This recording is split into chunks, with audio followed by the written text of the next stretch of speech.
college, I actually was a banker, and I'm not made to be a banker, so... Well, it was actually very depressing to me because I interacted with a lot of people, doing transactions for them, and it just really surprised me as to how much money ruled their lives. Well, I'm always worried about money. Well, that was after the divorce. But, yeah, $1,000 in debt, and I wasn't 30 yet. It's the whole seduction of money and that lure of a chance to get more. The normal debt, homes, cars. We have contests to see who can spend the least amount of money. And I think one day I actually got down to about $1.50 and that's the whole day's worth of food and everything. Didn't really have much money, and I was constantly struggling. The time I was most worried about money?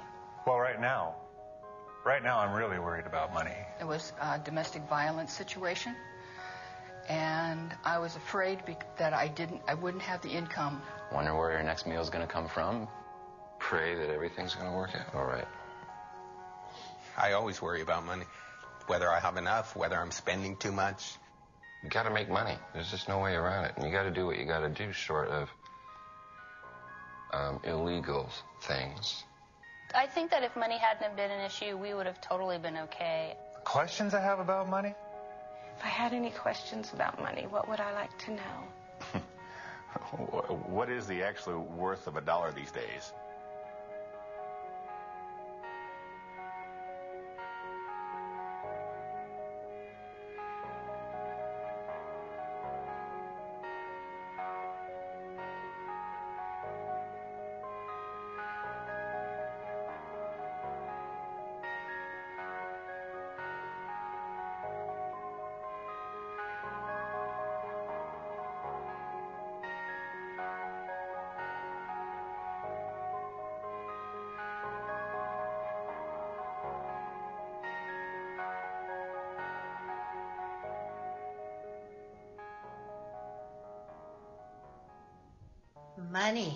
Money is the source of much anxiety, much confusion, a great deal of suffering.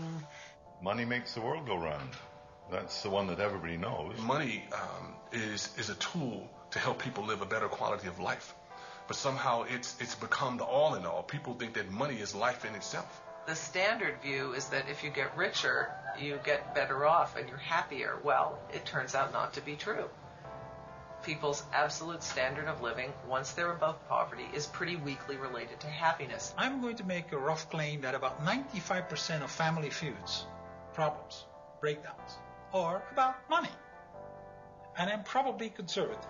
In America, to have $1 million means that you're successful. But what does that really mean? Why is that? What's so special about money? Why do we deal about money as basically the breakdown in the family? Why is it so frequent? Our relationship with money is so troubled and so upsetting, and it is not just for people who are trying to make ends meet or who feel marginalized, but even our global billionaires are completely freaked out about money all the time. So having more money doesn't really resolve these problems we have around money. Understanding the dollar. That means more than knowing what a dollar bill looks like or what a silver dollar is.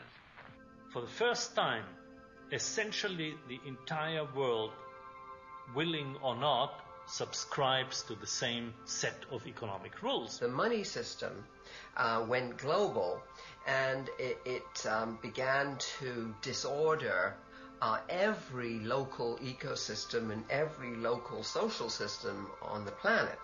At the bottom of all the rules is the rule that making money is always more important than anything else. We've made money more important than human life, more important than the natural world, more important than God or spirit.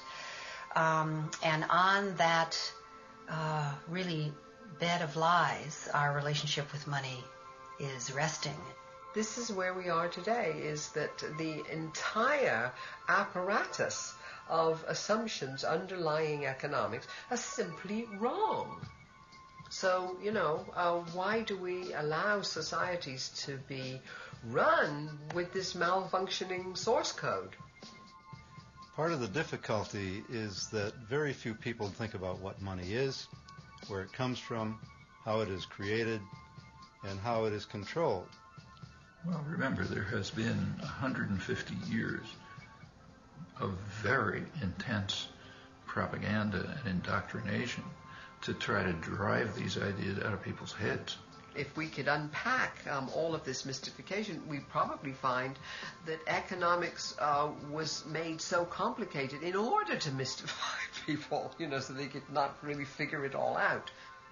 If everybody knew the full facts about how money is issued, how it's put into circulation, who is issuing it, how they have power and control over the economy and over individuals' lives, I think there'd be a lot of very unhappy people around. It's often been said that money moves the world, or money is the engine of the world, or money makes the world go round, but in more accuracy, money stops the world from going. I'm afraid that's more than I care to spend. Money doesn't facilitate. In its current form, it inhibits transaction and trading. Money is the one thing that is required for economic exchange. It is the Khyber Pass, if you will. It's the channel through which every transaction must go in order to be completed. We live today by exchanging goods and services with one another, and money is the medium that we use to do that. So money actually becomes the controlling element in economics. Those who control money control everything. Out of the simple barter of primitive people, spearheads became one of the first articles used as money. Shells have also served as money. Wampum was used by the American Indians. And hundreds of other articles have been money to various people at various times. Money is not a creature of the state. It didn't require any king or prince to invent money. Rather, money and monetary trade were products of spontaneous order. Well, put yourself in a barter situation where you come to market with some good and try to trade it directly for the good you want to go home and consume. So if you come to market with asparagus and you want to go home with plaid shirts, you have to find somebody who is not only selling plaid shirts but wants to be paid in asparagus. But of course, the problem is you often can't find a trading partner who has the goods you want and wants the goods you have. An alternative is to think, well, what does this guy selling plaid shirts want? So what people do is they consider trading not necessarily for what they ultimately desire, but for other intermediate goods that they think may be more readily traded for what they ultimately desire. And at first, different people are experimenting with different indirect exchange strategies. So somebody may trade for salt, somebody else may be using nails, third person may be using barley.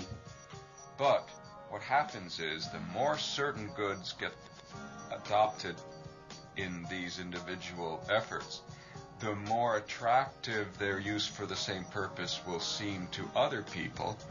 Consequently, there can be a snowballing process where eventually a small set of goods or even just one commodity seems overwhelmingly more attractive and becomes universally adopted. And when you reach a commonly accepted medium of exchange, that's when you've got money. So it's not defined by any physical characteristics, it's not defined by any legal sanction, it's defined by this social convention that people will accept it in order to trade it away later. In the course of human evolution, societies have used countless different things as money. Is it possible that what a society chooses as its money can affect the behavior of its people? The classical, conventional way of thinking